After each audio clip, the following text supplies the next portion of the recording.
Four sides TV T20 ప్రపంచ cup 2024 ప్రారంభానికి మరికొన్ని రోజులే మిగిలి ఉన్నాయి. ఈ మెగా ఐసీసీ ఈవెంట్ జూన్ 2 నుంచి ప్రారంభమవుతుంది. 2007లో మొదలైన ఈ మినీ వరల్డ్ వార్ ఇప్పటికే 8 ఎడిషన్స్ పూర్తి చేసుకొని 9వ సీజన్లోకి అడుగుపెట్టింది. గత 8 ఎడిషన్లలో ఐసీసీ అనేక కొత్త నిబంధనలను తీసుకురాగా ఈసారి కూడా కొత్త రూల్ తీసుకొచ్చింది. ఆ నియమమే స్టాప్ క్లాక్ రూల్. టీ20 ప్రపంచ కప్లో నిర్ణీత సమయంలో తమ ఓవర్లను పూర్తి చేయని జట్లకు ఈ నియమం వర్తిస్తుంది.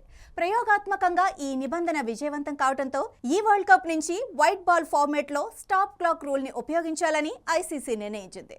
స్టాప్ క్లాక్ నియమం ప్రకారం 2 ఓవర్ల మధ్య ఒక జట్టు తర్వాతి ఓవర్ను ప్రారంభించడానికి 60 సెకండ్లు ఇవ్వనున్నారు. ఈ టైం వ్యవధిలో బౌలింగ్ జట్టు తదుపరి ఓవర్ను ప్రారంభించాలి.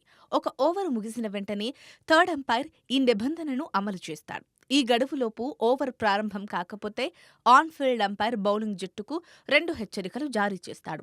3వ హెచ్చరికపై 5 పరుగుల పెనాల్టీ విధించబడుతుంది. ఈ పరుగులు బ్యాటింగ్ జట్టు ఖాతాలో చేరుతాయి. ఐసీసీ డిసెంబర్ 2023 నుంచి వైట్ బాల్ ఫార్మాట్లో ఈ నిబంధనను అమలు చేసింది. ఈ నియమం మ్యాచ్ సమయంలో 20 నిమిషాల సమయాన్ని ఆదా చేస్తుంది. ఇది విజయవంతం కావడంతో ఐసీసీ టీ20 ప్రపంచకప్లో తొలిసారిగా ఈ నిబంధనను అమలు చేస్తోంది.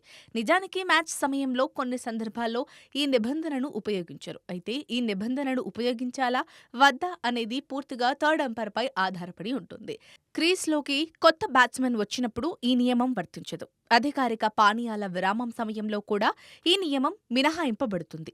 బ్యాట్స్మెన్ లేదా ఫీల్డర్కు గాయమైనప్పుడు లేదా ఫీల్డింగ్ జట్టు సమయం కోల్పోకుండా ఉంటే ఈ నియమం పరిగణలోకి తీసుకోబడదు.